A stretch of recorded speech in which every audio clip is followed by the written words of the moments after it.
Welcome to Dark Feed, where once you find the feed, it finds you. December 11th, 2010. Suffolk County, New York. A cold wind scrapes across Gilgo Beach, kicking up sand, rustling dune grass, and brushing past a line of beachfront homes that stare blankly at the Atlantic. A police officer walks alongside a cadaver dog. He's not looking for bodies. He's looking for someone missing.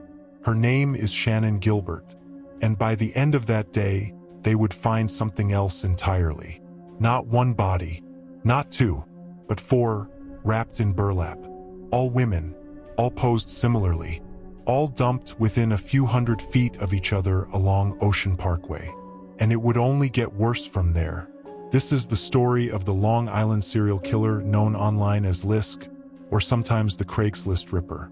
A shadow that loomed over Gilgo Beach for over a decade. A phantom who hunted online, struck silently, and left his victims in the marshes to rot. And even after an arrest in 2023, the full story still hasn't been told. This is the beginning. Shannon Gilbert was 23, a sex worker, living in Jersey City, struggling but smart. She was working to support her family, and that night, she'd taken a call to meet a client out on Long Island. She left at around 2 a.m. with her driver, a man named Michael Pack, who would later become a key witness. They headed to a secluded, upscale neighborhood in Oak Beach, near Gilgo. The client, Joseph Brewer, a local middle-aged man, seemed normal, paid cash, asked her to come inside. That's when things went strange. About an hour later, Shannon panicked. She ran from the house, barefoot, screaming, knocking on neighbors' doors. Her voice carried through the darkness. "They're trying to kill me. Help me." One neighbor let her in and tried calling the police. But Shannon ran again, into the pitch-black marshlands behind Oak Beach. She placed a frantic 911 call that lasted over 20 minutes. In it, she says things like, "There's someone after me. They're trying to kill me. Why are you doing this to me?" But the 911 operators couldn't locate her. Then silence. She was never seen alive again.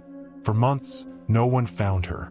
Police assumed she'd gotten lost in the marsh and drowned, or that her death was unrelated to foul play. But in December 2010, while searching for Shannon, a K-9 unit stumbled on something horrific just off Ocean Parkway. The remains of Melissa Barthélemy. And over the next few days, 3 more sets of human remains surfaced, all within 500 feet. Maureen Brainerd Barnes, Megan Waterman, Amber Lynn Costello, all young women, all sex workers who'd advertised services online, all vanished between 2007 and 2010, and all killed in ways that were eerily similar. Their bodies had been wrapped in burlap, the rough kind used in landscaping. They had been posed in the underbrush, left along the edge of a road, in places only someone local would know. It was surgical, cunning, deliberate. The message was clear. This wasn't one crime. This was a pattern. Investigators realized quickly. Shannon Gilbert might not be a random drowning. She could be another victim or something worse. They widened their search area, and what they uncovered was beyond comprehension. Over the next few months, 6 more sets of human remains were found in the same general area. Partial remains of 2 women and 1 man. The torso of a toddler, believed to be the child of one of the victims. A headless body later linked to a woman found years earlier in Manorville. And a woman known only as Peaches, due to a tattoo on her torso, found in a suitcase. Some of these victims were dismembered. Some had been killed years earlier. Some didn't match the profile at all. But they were all dumped along that same stretch of road. Ocean Parkway. It had become a graveyard. Meanwhile, Shannon's remains were finally found in December 2011, nearly 18 months after she disappeared. In the marsh where she'd been heard screaming for her life. Her clothes were found scattered. Her body face down in water. A broken hyoid bone in her neck, possibly consistent with manual strangulation, though officially ruled as inconclusive. Police said her death was likely accidental, but few believed that. Not her family, not the public, and not the growing community of amateur sleuths who were watching the case online. To them, Shannon was victim zero, the one who ran, the one who got close, the one who saw him. In 2011, the Suffolk County Police said what many feared: "We believe we are dealing with a serial killer." But they were wrong. They weren't dealing with a serial killer. They might have been dealing with more than one. The media frenzy exploded. CNN, Dateline, crime podcasts, Reddit forum. Everyone wanted to know, who was the Long Island serial killer? And then came the phone calls. Back in 2009, Melissa Barthelemy, one of the first victims found, had been missing for several days. Her sister Amanda had begun calling her phone, begging for answers. And then one day it rang. Someone picked up. A man, calm, cold, controlled. He told Amanda that her sister was dead. He mocked her, said sexually graphic things, described what Melissa's body looked like. He called 3 more times, each time from Manhattan payphones, untraceable, brief, and deliberately cruel. He never revealed his name, but he wanted her to know, "I have her, and I'm enjoying this." It was the first and only direct communication from the killer, and it chilled everyone to the bone. Not just because of what he said, but because of how controlled he was. He knew how long to talk, where to call from, what not to say. He was careful. This was someone who had done this before. In part 2, we'll go deeper into the victim profiles, the pattern of their disappearances, the online hunting ground, and the strange, conflicting behavior of the local police department, which many believe slowed the case down for years. We'll also examine the 2023 arrest and why it still might not be over, because some believe the real Long Island serial killer is still out there. The bodies didn't just appear overnight. They were placed, hidden, layered over years. This wasn't a mass grave. It was a map, and someone or someone's had been drawing it slowly. Along a lonely stretch of highway by the Atlantic Ocean, 10 to 16 victims had been scattered, and no one noticed. Let's start with the first 4 victims discovered in December 2010. They are often called the Gilgo Four. Maureen Brainerd Barnes, 25, vanished July 2007. Melissa Barthelemy, 24, vanished July 2009. Megan Waterman, 22, vanished June 2010. Amber Lynn Costello, 27, vanished September 2010. All were sex workers known to advertise on Craigslist or similar platforms. All were from out of state: Connecticut, Maine, New York. All were petite, between 4 feet 10 inches and 5 feet 5 inches. And all were found within yards of each other, wrapped in burlap. A deliberate signature touch. This wasn't random. It was a ritual. Autopsies revealed strangulation as the likely cause of death in each of the Gilgo Four. There were no signs of sexual assault, no major trauma, no weapons left behind, just an unseen hand squeezing out life and then tossing them into the brush. And yet, Shannon Gilbert, the woman whose disappearance led to the discovery, wasn't considered one of them. Why? Because her body was found a mile east, in a marsh. Because her death was ruled likely accidental. Because she didn't match the killer's supposed profile. But that logic, it never sat right. Shannon had been terrified. She ran. She screamed. She called 911. Her driver, Michael Pack, told conflicting stories. The client, Joseph Brewer, was never charged. Neighbors said they saw her pounding on doors. And still, her case was dismissed as unrelated. It was easier that way, to keep her outside the narrative, to keep the official count neat. Then came the other bodies. If the Gilgo Four were the killer's centerpiece, the others were his shadows. They didn't all fit the same mold. One was an Asian-presenting male, possibly a cross-dresser, killed in a similar fashion. One was a toddler. DNA matched her to one of the adult female victims. Several were found dismembered, including torso-only remains in plastic bags. One woman, known only as Peaches, had a distinctive tattoo and was found years earlier. Her remains were later connected to the Gilgo site. Suddenly, the pattern fractured.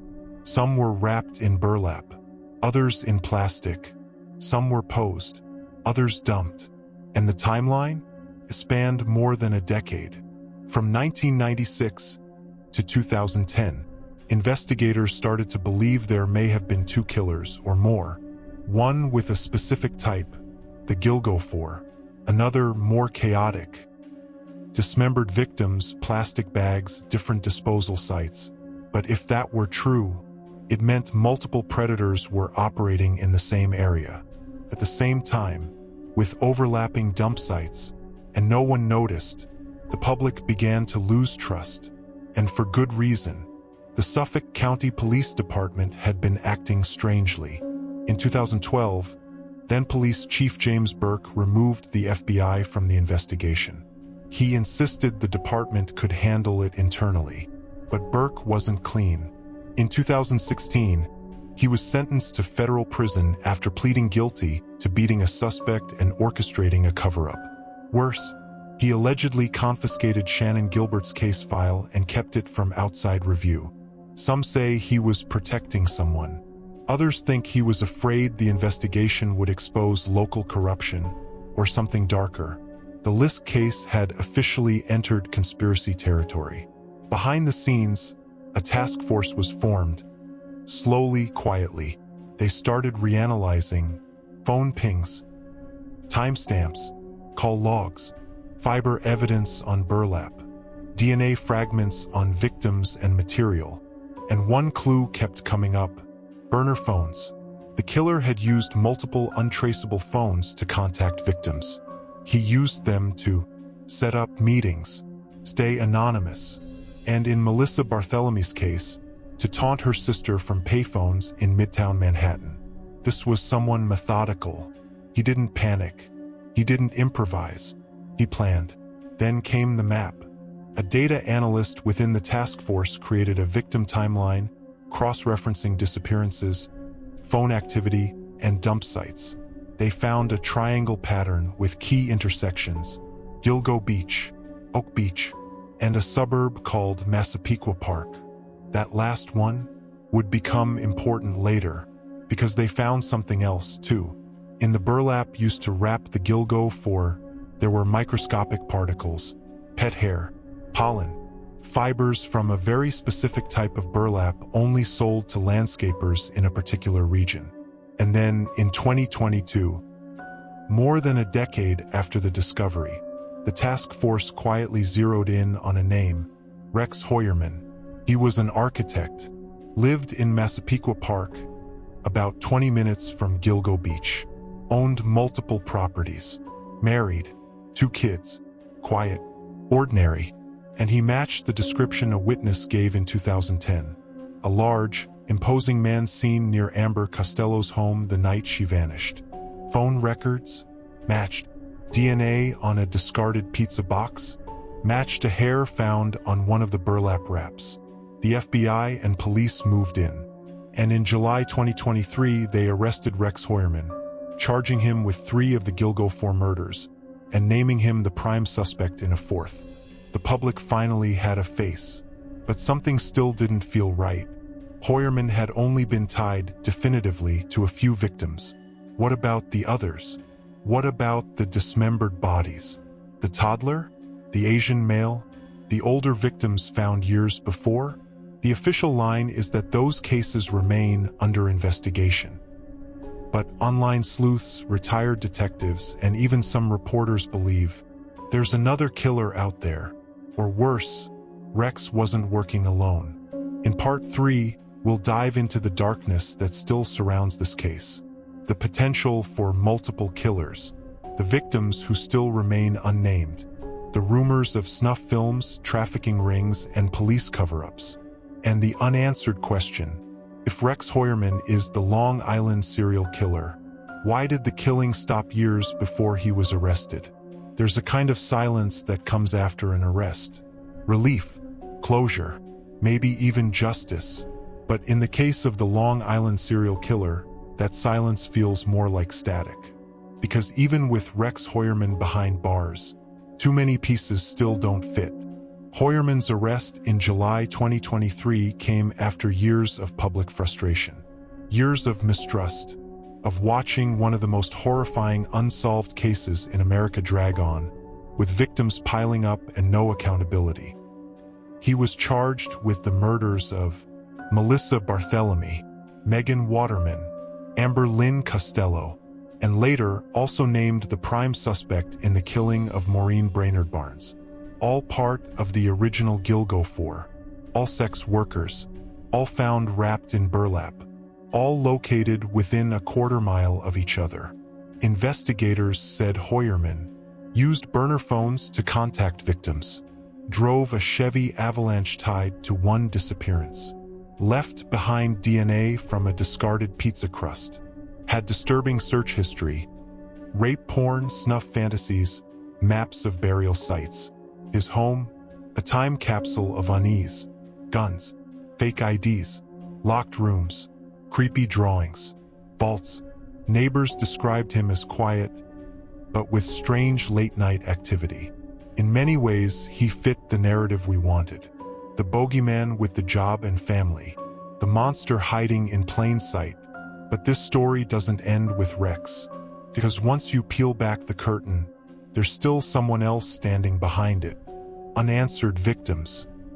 Heuermann has only been tied to 4 victims, but at least 10 more sets of remains were found in that area. Peaches and her toddler daughter, a young Asian male, likely trans or gender non-conforming, a headless woman, dumped in pieces, a torso that matched remains found years earlier in Manorville, and Shannon Gilbert. Police say some of these were not linked to LISK. But if that's true, who killed them? Were they separate killers? Copycats? Or were they simply left off the official narrative to preserve a cleaner conviction? And here's the part that haunts people most.